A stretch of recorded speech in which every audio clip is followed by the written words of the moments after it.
Hello everyone, welcome to my channel. Please subscribe and keep watching more details. Bold and Beautiful's Carter just lost his good guy status in the cruelest way possible, plus how what you didn't see will change everything. It's official. Get your calendars and mark this past week as the one in which Bold and Beautiful just completely stopped making sense. People were unnecessarily cruel. Decisions were made that defied logic in Brooke. Well, she did what Brooke does, which hasn't made sense in ages. Let's dive in, shall we? I can't help but have a sneaking suspicion that down the line, we're going to find out that when Daphne declared her feelings to Carter last week, they wound up in bed together. Despite the fact that it's kinda sorta cheating to reveal things to the audience after the fact, it can be an effective storytelling device. Speaking of Carter, I was dumbfounded by his end-of-week cruelty. As Daphne stood there declaring her love and basically pawing the hunk, he didn't stop her to say, "Air, listen, we need to talk." Instead, he let her go on and on to the point that I was embarrassed for her and angry with him. Given that this is all unfolding against major developments in Carter and Hope's relationship, I stand by my previous assertion that even if Daphne does leave town, it won't be for long, and she may not come back alone. Is it kosher to put a baby on board sticker on the window of an airplane? The more Carter talked about his longtime desire to have a family, the brighter the writing on the wall became. Now that he's being given alternative treatment options, it seems safe to say that Liam isn't going to die. In other words, yep, they're telling the same story they told with Eric not terribly long ago. Rinse, lather, repeat. On the plus side, the guy finally traded that babushka for a downright comical bandage. I really want Bill to be involved in this storyline. His absence, on the canvas as a whole, is especially egregious given that last week, the network held a lovely bash to honor Don Diamond's 40 years. Longtime fans will remember that before stepping into Dollar Bill's loafers, the actor was the young and the restless gardener-turned-businessman Brad Carlton. I don't for a second understand why Hope would want to go back to Forrester Creations. I was glad to see that they at least played the awkwardness of her workplace reunion with Ridge. Although I know I wasn't the only one who wanted to punch Ridge hard when he complimented Hope on her self-awareness. I mean, if Ridge talking about someone else's self-awareness, or lack thereof, doesn't merit a remix of Alanis Morissette's Ironic, I don't know what does. I like the idea of Steffi and Hope trying to put aside their differences for the sake of their families, but it would have been nice if they, as well as Ridge, had a conversation about what went down and why. Instead, Liam's death is, again, ironically, being treated as a cure-all that instantly heals all rifts. Where's the drama in that? What the heck was up with Zend, Elektra, and Will going to Daphne to suggest she whip up a new perfume? One that smells like diamonds and rubies. On whose authority? Shouldn't they maybe, and I'm just spitballing, check with the adults across the hall? Anybody else find it odd that Hope didn't even hesitate for a nanosecond before telling Carter about Liam's condition?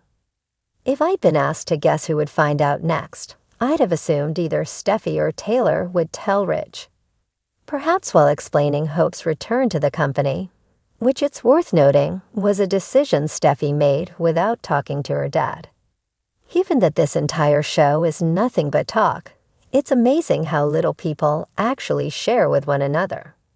Based on Friday's final minutes, I guess we're supposed to be rooting for a Brooke/Ridge reunion, despite him and Taylor declaring their love only moments earlier.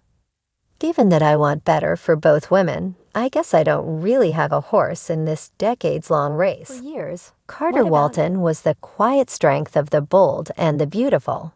A loyal friend, moral compass, and selfless romantic whose heart, though often broken, remained undeniably pure.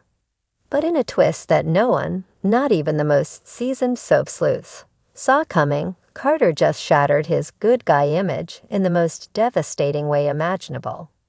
The fall of Mr. Nice Guy. Carter has always played second fiddle in the love department. Whether it was losing Maya to Rick, Quinn to Eric, then back again, or being the moral buffer between Ridge and Brooke's countless reconciliations, Carter has always taken heartbreak with grace. Until now. This week's bombshell revealed that Carter has been hiding a dark secret, one that flips his good guy narrative on its head. Not only was he aware of a betrayal so colossal that it could implode the Forrester family from the inside out, but he actively chose to cover it up.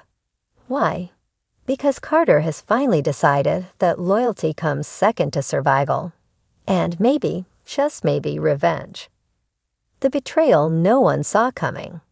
Viewers were stunned as Thursday's episode closed on Carter deleting an encrypted email from Ridge's private account, a message that would have exposed Thomas' involvement in manipulating Douglas' video recordings. Yes, the same scandal that nearly blew up Hope and Liam's lives. Carter didn't just turn a blind eye. He ensured the truth stayed buried. And why? Because he claimed he was protecting the family. But whose family, Carter? And at what cost? The audience has always expected lies, scheming, and manipulation from the likes of Thomas, Steffi, or even Quinn. But Carter, the man who officiated half the weddings on the show, whose moral clarity often served as a lifeline to other characters in freefall. This is a twist that burns. What you didn't see. The missing scene that changes everything. Here's where things get truly jaw-dropping. A deleted scene, cut from the broadcast version but leaked through behind-the-scenes teasers, paints a radically different picture of Carter's motivations. In it, Carter receives a call from someone identified only as the architect. In hushed tones, he says, "I've done what you asked." The file's gone. But this changes everything. I want out. Who is the architect? Is it someone pulling strings at Forrester Creations? Or someone from Carter's past? What are they holding over him? And most importantly, is Carter acting out of desperation or design? Speculation swirls. Is Carter playing the long game? Some fans believe Carter may be going rogue to take down the Forresters from within. After all, how many times has he been used, dismissed, or strung along in the name of doing the right thing? From being Quinn's rebound to Eric's loyal errand boy, Carter has always played by the rules written by others. But perhaps this betrayal is the birth of something far more dangerous. Carter 2.0, smarter, sharper, and no longer interested in being the nice guy.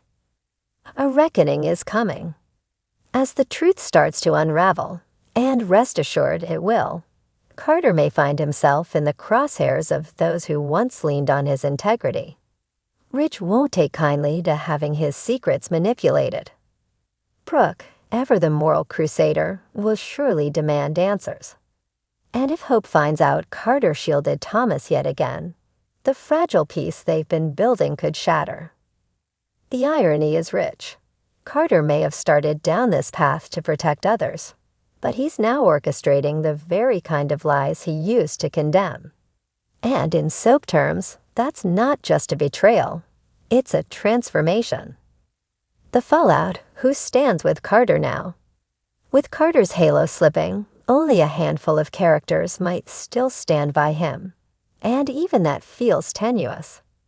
Paris, who once saw him as her fairy tale, may find herself caught between love and trust.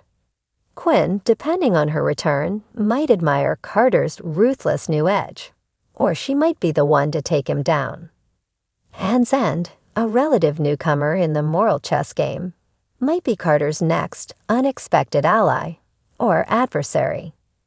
Why this twist works and hurts.